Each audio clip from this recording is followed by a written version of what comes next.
کی بنیاد قدسی حدیث کے بارے میں امام ابو حنیفہ رحمۃ اللہ تعالیٰ علیہ کے شاگرد حضرت امام عبداللہ بن المبارک رحمۃ اللہ تعالیٰ علیہ فرماتے ہیں وَأَمَّا حدیث ابن مسعود فلم يثبت عندی، یعنی حضرت عبداللہ بن مسعود کی حدیث میرے نزدیک ثابت نہیں۔ اگرچہ امام ابن المبارک نے یہ کہا ہے مگر اس سے یہ لازم نہیں آتا ہے کہ وہ حدیث نفس الامر میں ثابت نہ ہو۔ ہوتا اصل میں یہ ہے کہ ایک حدیث متعدد طرق سے مروی ہوتی ہے، یعنی متعدد سندوں سے مروی ہوتی ہے۔ تو کسی محدث تک اگر وہ حدیث کسی سند ضعیف کے ساتھ پہنچتی ہے تو اس محدث کو یہ حق ہے کہنے کا کہ حدیث میرے نزدیک ثابت نہیں، مگر اس حدیث کی دوسری سند بھی جب موجود ہے تو ان دوسری سندوں سے وہ حدیث نفس الامر میں ثابت ہوتی ہے، بلا کسی تمثیل اور تشبیہ کے۔ اس کو یوں سمجھیے کہ جیسے کوئی خبر آپ تک پہنچی تو آپ کا کام ہے کہ اس خبر کی تحقیق آپ کریں گے کہ یہ خبر صحیح ہے یا غلط ہے، اور تحقیق کرنے کا حکم بھی ہے۔ اب تحقیق کے بعد اگر آپ کو یہ معلوم ہوا کہ اس خبر کی روایت کرنے والے جتنے لوگ ہیں وہ سارے کے سارے افواہ کمیٹی کے سب ممبران ہیں،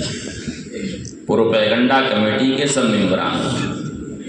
تو آپ کو یہ حق ہے کہنے کا کہ یہ خبر صحیح نہیں ہے، یہ خبر ثابت نہیں ہے۔ کیوں؟ اس لیے کہ آپ تک جو خبر پہنچی ہے، جن راویوں کے ذریعے وہ خبر پہنچی ہے وہ راوی سب اسی طرح کے، لیکن اگر اس خبر کی روایت کرنے والے ایسے لوگ ہیں جو صاحب تقویٰ ہیں، جھوٹ سے اجتناب کرتے ہیں، تو اب اس طریقے سے اگر خبر پہنچے گی کسی دوسرے تک تو اسے یہ حق ہے کہنے کا کہ یہ خبر صحیح ہے۔ ٹھیک یہی معاملہ حضرت عبداللہ بن مسعود رضی اللہ تعالیٰ عنہ کی حدیث کا، کہ امام ابن المبارک رحمۃ اللہ تعالیٰ علیہ تک یہ حدیث جس سند سے پہنچی ہے تو وہ سند ان کے نزدیک ثابت نہیں، اس لیے انہیں یہ حق ہے کہنے کا کہ یہ حدیث ثابت نہیں، یعنی جس سند سے ان تک پہنچی ہے وہ سند ثابت ہے، مگر کوئی ایک سند ثابت نہ ہونے سے یہ لازم نہیں آتا ہے کہ وہ حدیث سرے سے ثابت ہی نہیں۔ یہی وجہ ہے کہ خود محدثین یہ فرماتے ہیں کہ جب یہ کہا جائے کہ حدیث ثابت نہیں یا یہ حدیث صحیح نہیں تو اس کا مطلب صرف یہ ہوتا ہے کہ جو سند اس محدث تک پہنچی ہے اس سند کے لحاظ سے وہ حدیث صحیح نہیں ہے یا ثابت نہیں ہے،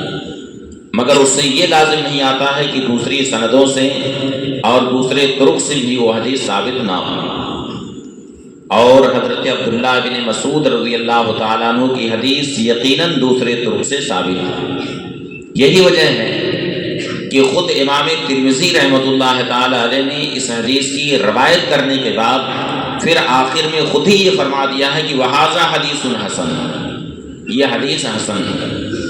تو اگر یہ حدیث ثابت نہ ہوتی تو امام ترمذی اس حدیث کی تخریج کرنے کے بعد یہ کیسے کہتے کہ یہ حدیث حسن ہے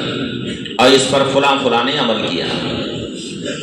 اس لیے اگر کسی ایک سند سے کوئی حدیث ثابت نہیں ہے تو اس سے یہ لازم نہیں آتا ہے کہ دوسری سندوں سے بھی وہ حدیث ثابت نہ ہو۔ اور ایک سوال توسل کے تعلق سے جو حدیث شریف بہت مشہور ہے،